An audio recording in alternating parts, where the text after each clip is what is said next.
बच्चों, let's read the question. Question says T1 by 4 can be taken as the time taken for the concentration of a reactant to drop to 3 by 4 of its initial value.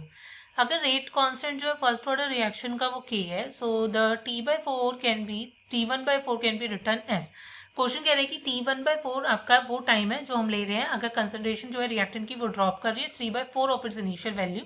अगर rate constant of the first order reaction क्या मतलब reaction first order है, तो आपको T1/4 बताना है कि क्या होगा. सो देखो, सबसे पहले इस क्वेश्चन का की कॉन्सेप्ट समझेंगे. सो की कॉन्सेप्ट जो है वो आपका लाई करेगा कि बेसिकली फर्स्ट ऑर्डर रिएक्शन के लिए रिलेशन क्या होता है. सो रिलेशन होता है कि जो के होता है वो आपका इक्वल होता है 1/T ln की. अगर मैं टर्म्स में ले रही हूँ ln आपका इनिशियल कंसंट्रेशन डिवाइडेड बाय आपका क्या concentration at time t, that is a, right. अब इनिशियल कंसंट्रेशन a नॉट है, क्लियर. अब मैं बात कर रही हूँ T1/4 की. सो अगर मैं इसको रीअरेंज करती हूँ, अगर मैं इस रिलेशन को रीअरेंज कर रही हूँ आपका, सो मैं टाइम 1/4 लेकर चल रही हूँ. सो ये हो जाएगा 1/k, राइट. ln इनिशियल अगर आपका क्या है a नॉट है, सो फाइनल क्या हो रहा है 3/4 हो गया a नॉट का, राइट. सो ये कट गया.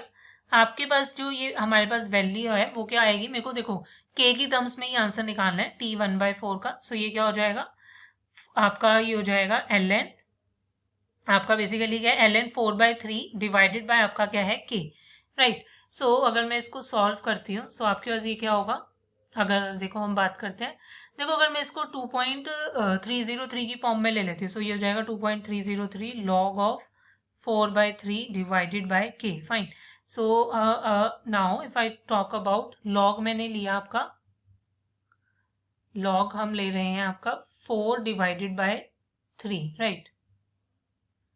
फाइन, इनटू मैंने किया 2.303.